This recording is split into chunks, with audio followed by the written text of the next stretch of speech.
Čau lidi, vítejte u dalšího let's playe, myslím, že je to třetí díl, se mnou Lmetosava.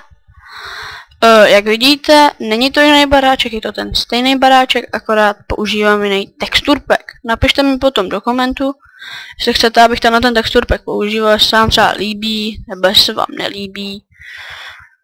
Fakt je to na vás, budu řídit jenom vámi a proto mi to fakt napište do těch komentů, moc by mě to zajímalo. Protože abyste koukali na něco, co se vám vlastně ani nelíbí, to já opravdu nechci. Tak, teďka si tady uděláme takový provizorní okna. Tady to ať táhne na chvilku. Tady to zbijem, tyhle ty dřeva. A nemáme moc toho skla. To nemáme. Čehně, aby nám pak ještě zbylo. Jdeme to!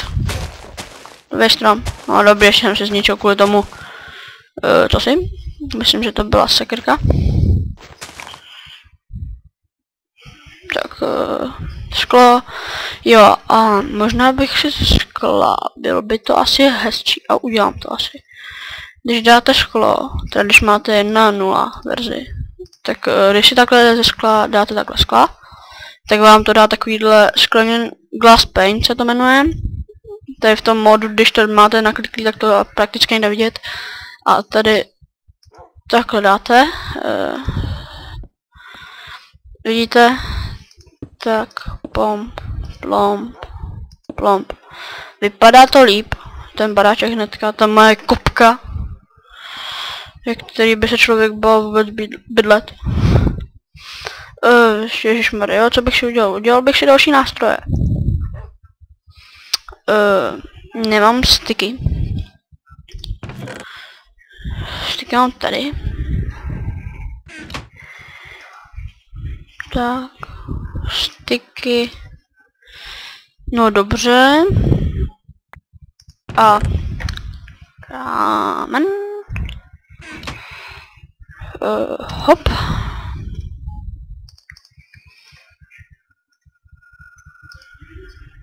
A jsem to chtěl udělat, nevíte? Jo, tady to. Takže sekeru máme. Nevím, kolik máme dřeva. Dřeva máme 13 wooden planků. To je málo. Si myslím. Proto jdeme zbít třeba tenhle ten strom. Jo, jsem chtěl.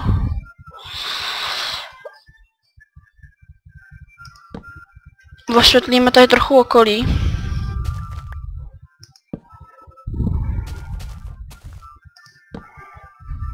Takhle.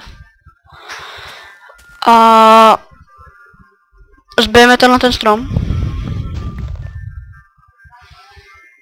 Tady vlastně je důležitý, když teda, jak už jsem říkal, teda myslím, že kdybych zbyl ten první, tak bych na ten poslední nedosáhl, tak to už jsem se, že jsem říkal v prvním let's play. Jo, a co vůbec plánuju do budoucna? Chtěl bych ukázat pár modů a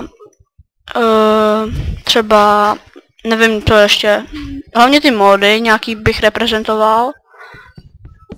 Tenhle texture pack jsem vlastně reprezentoval tím, že jsem ho dal do let's play a tady jak máme demit. Mám ten texture pack, takže tomu na ten už oficiální představení dělat nebudu. A to, abych vlastně dělal ty módy, tak mi to napište do komentářů, jestli řeknete ne, je to zbytečný a nedělej to, nechceme, aby si dělal módy, tak já dělat nebudu módy. A jestli chcete, abych dělal módy, tak já budu dělat módy.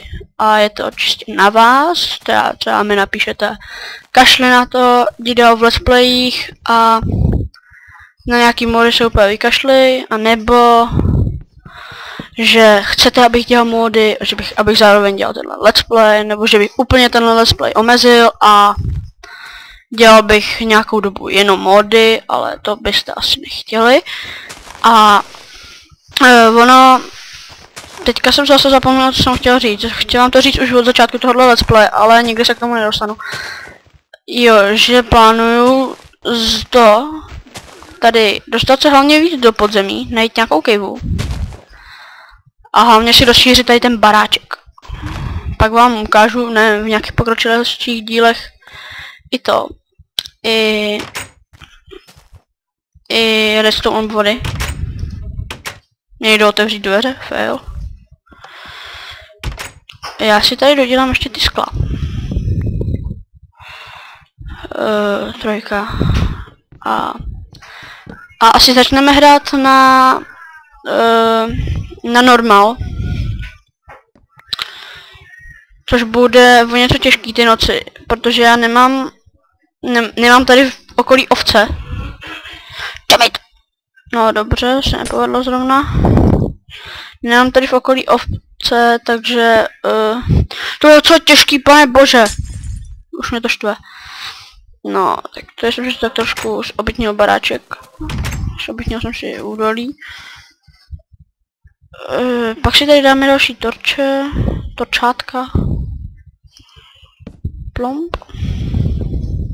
Si pozbíráme opadaný. Plomb. Tady ta díra mě tady štve. To si zarovnáme.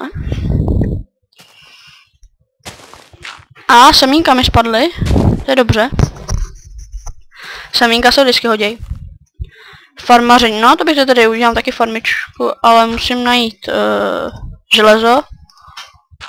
A z železa si potom udělat kbelík. Proč kbelík? Abych mohl přenést vodu, protože obilí musí růst u vody.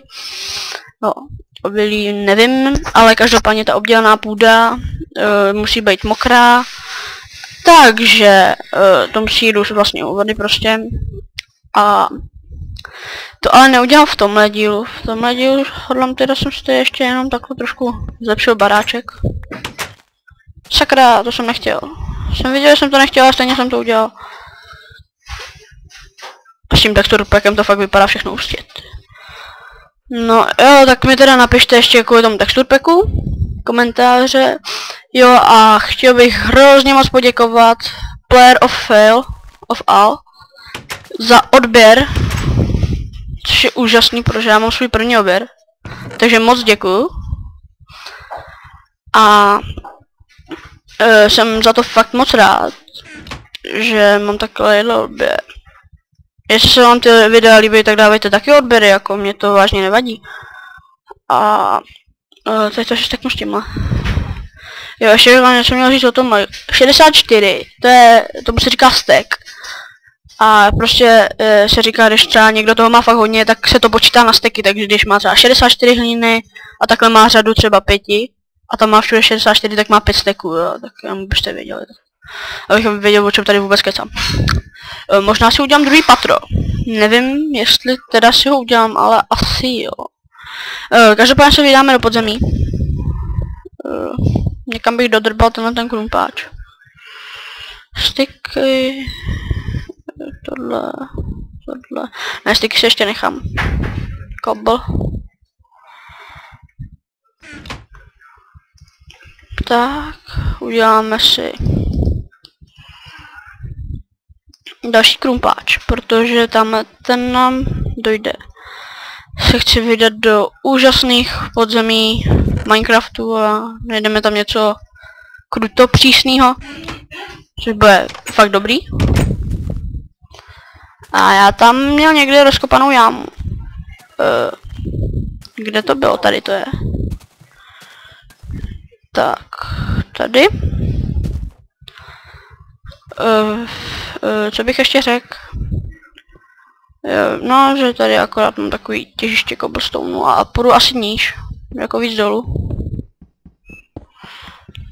Chci najít věci jako železo, zlato ani ne, hlavně diamanty a redstone. Lapis taky ani moc ne. Lapis lazuli, to je taková blbost, která obarvuje vlnu na modro. A k něčemu jinému to vlastně není, když nemáte třeba nějaký módy. A pak ještě je, jak se tomu nadává, jo, redstone. A ten redstone je vlastně jakoby drát a dá se z něho udělat hodně věcí. Tak a vlastně, když chcete mít třeba obvody, tak jako třeba zatáhnete zapáčku a já nevím, zase vám tam vyjede glowstone, takový svítící blok. Takže to sněná redstone je to docela dobrý, abych je chtěl fakt najít. A vždycky, když je najdu, tak mám hroznou radost, ale největší radost mám stejně z diamantů. A diamanty se nacházejí hodně u lávy, co jsem já zjistil. Možná to není pravda, možná teďka kecám, ale myslím, že se hodně nacházejí u lávy. No. Každopádně já myslím, že už docela dlouho nahrávám. A proto tady dokopu tyhle ty poslední 3 stony. Pobírám je. Půjdu na povrch, jestli se trefím do schodu. A jestli vlastně až bude další let's play, tak já asi založím oficiální stránku tohohle channelu a tam budete, když se tam podíváte, tak budete vidět všechno jako první. No, možná se tam podívá někdo před váma, takže nebudete první, ale doufám, že budete první. A tímto se s váma loučím, já Dmeteslava 555, čau.